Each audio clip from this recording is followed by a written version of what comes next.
There are places in America where the road simply stops, where the grocery run requires planning days in advance, where the nearest hospital might be hundreds of miles away, cell service fades into silence, and winter storms can cut off the outside world entirely. These towns don't appear on postcards, they aren't weekend destinations. And yet, against all logic, people choose to stay. Not because they have to, but because they want to. In a country defined by mobility and convenience, these remote towns stand as quiet contradictions. This is not a story about isolation alone. It's a story about belonging, resilience, and the deep human need for place. 1. Utqiagvik, Alaska, formerly Barrow. Utqiagvik is the northernmost town in the United States, perched above the Arctic Circle, where the sun disappears for months at a time.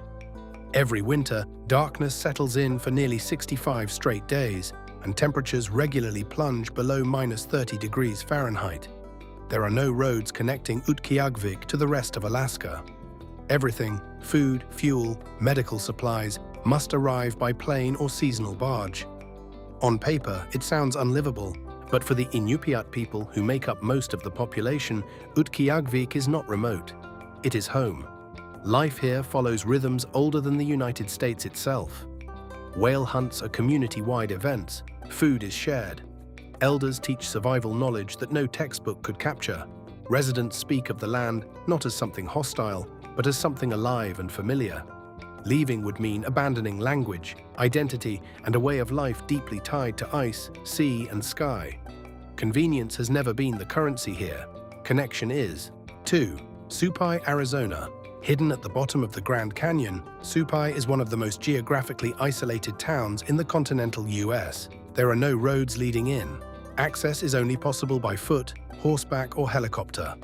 Mail is still delivered by mule. Emergency evacuations depend entirely on weather and aircraft availability. Modern infrastructure struggles to reach this place carved into stone. Yet Supai is the heart of the Havasupai tribe, whose people have lived here for centuries.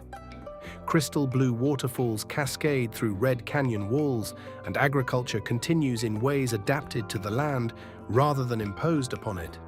Residents stay because Supai is sacred. It is not simply where they live, it is who they are.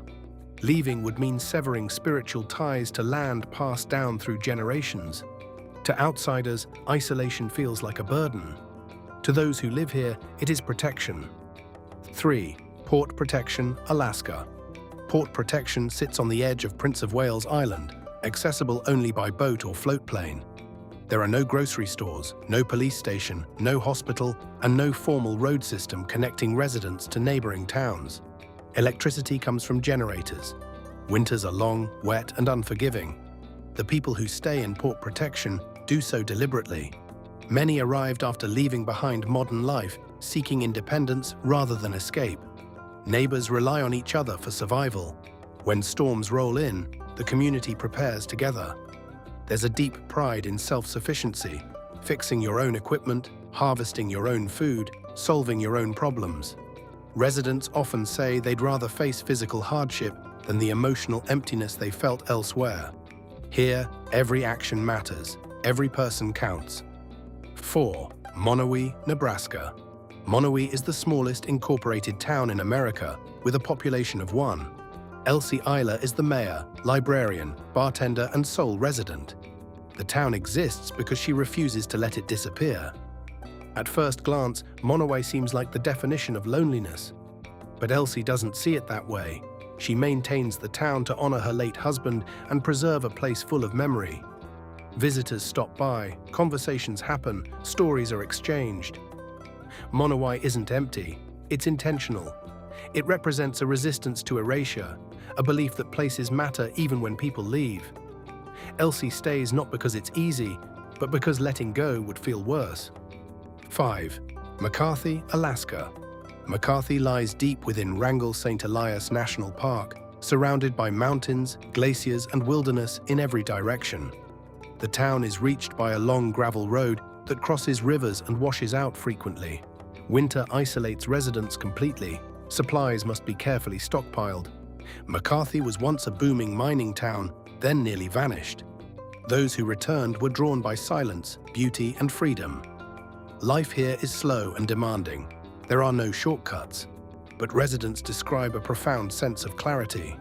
With few distractions, life becomes simple: food, shelter, weather, community. People stay because the land demands presence. There's no room for pretense, and for many, that honesty is priceless. 6. Tangier Island, Virginia. Tangier Island floats in the Chesapeake Bay, slowly being consumed by rising seas. The island has lost more than 2/3 of its landmass over the last century. Flooding is frequent. Evacuation plans loom constantly. Still, residents refuse to leave. Families have lived here for generations, speaking a unique dialect descended from early English settlers. Fishing defines daily life. Churches anchor the community. Leaving Tangier would mean losing culture that exists nowhere else on Earth. Residents know the risks. They stay anyway, not out of denial, but devotion. 7. Hanksville, Utah. Hanksville sits at the edge of some of the most desolate terrain in the American Southwest. The nearest major town is over 100 miles away. Summer heat is extreme. Services are minimal. Cell service is unreliable, but Hanksville offers something increasingly rare: space, endless sky, silence. Residents describe the landscape as humbling.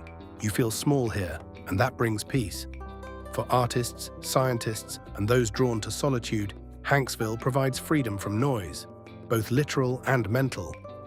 People stay because modern life elsewhere feels more suffocating than this vast emptiness ever could. 8. Adak, Alaska. Adak sits at the far western edge of the Aleutian Islands, battered by constant wind and rain. Once a military base, it now houses fewer than 200 people. Flights are irregular, supplies are expensive, nature dominates everything. Yet Adak offers unparalleled access to wilderness and wildlife. Residents speak of raw beauty and profound quiet. There's a sense of being at the edge of the world, where time slows and priorities shift. People who stay are often those who've learned that comfort doesn't equal fulfillment. In Adak, life is stripped down to essentials, and that simplicity becomes a kind of luxury. 9. Glenwood, New Mexico. Glenwood is a tiny town tucked into rugged terrain near the Gila Wilderness. Roads are long and winding. Medical care is far away. Fires and floods threaten regularly. Still, residents describe Glenwood as fiercely independent. Neighbors help neighbors. There's a deep sense of stewardship toward the land. People here value knowing where their food comes from and who their community is. Leaving would mean trading that intimacy for anonymity. Many decide that's not worth it. 10. Kalaupapa, Hawaii. Kalaupapa sits on a remote peninsula on Molokai, surrounded by steep sea cliffs. It was once a leper colony, forcibly isolating patients from society.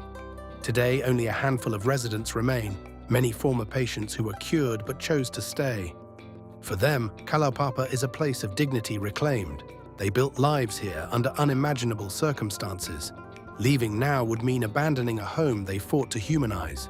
The isolation that once symbolized exile has transformed into sanctuary.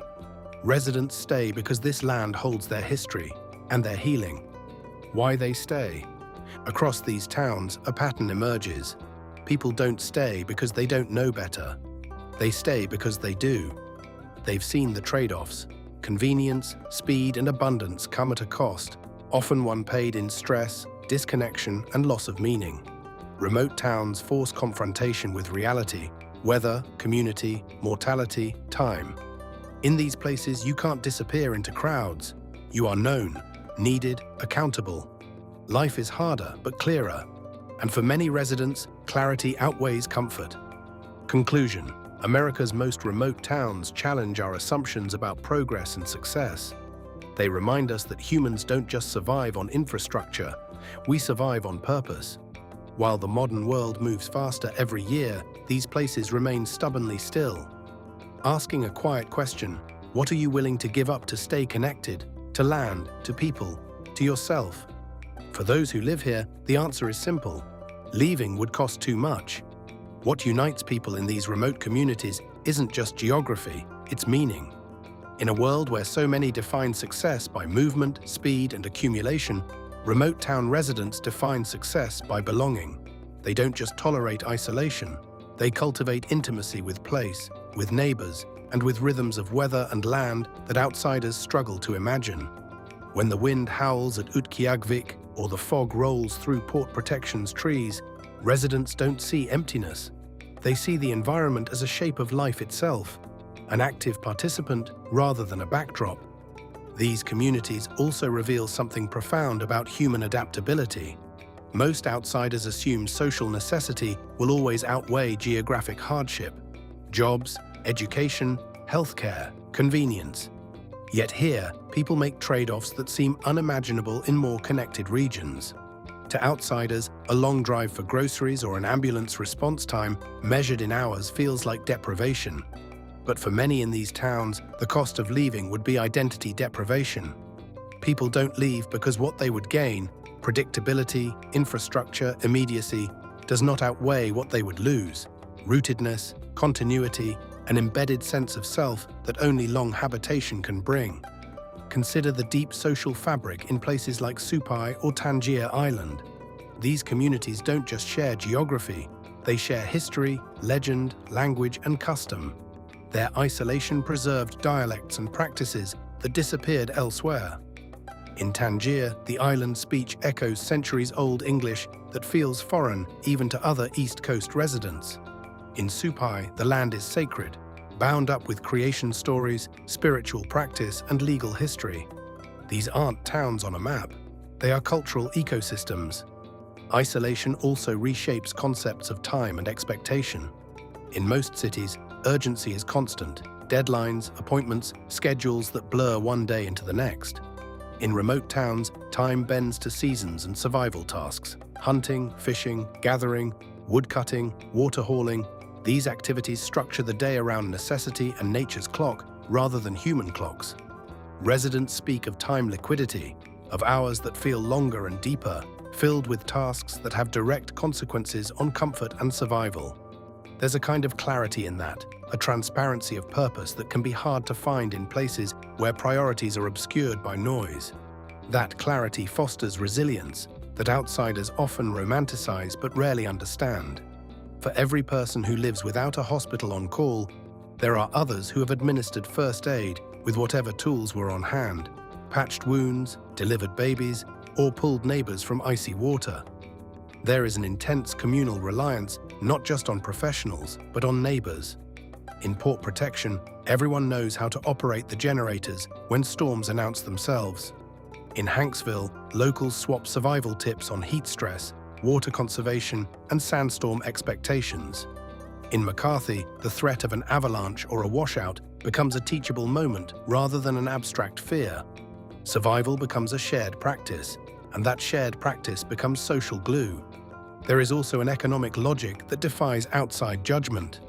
At first glance, living in a remote town seems to limit economic opportunity, and on the surface it does. Few corporate jobs exist in places like Adak or Glenwood, but there are localized economies fueled by resource knowledge, tourism, fishing, guiding, craftsmanship, and remote work.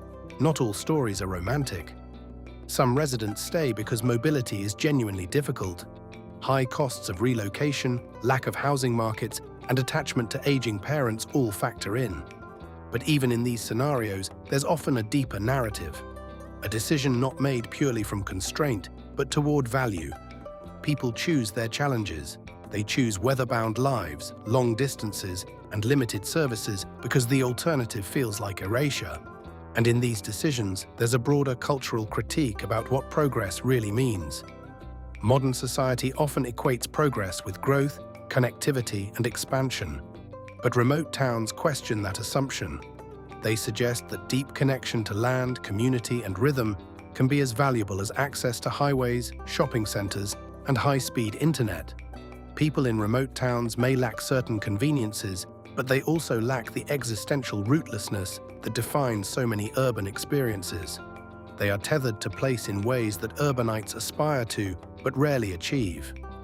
These towns endure not because they are convenient, but because they are inhabited with intention. They are places where life, not just survival, has taken form in rhythms, relationships, and land that speaks back. In a fast-moving world, these remote havens hold steady, not as anachronisms, but as alternatives. They ask us to reconsider what we mean by home, belonging, and community. They show that on this continent defined by movement, some people moved toward stillness and found there a life worth keeping.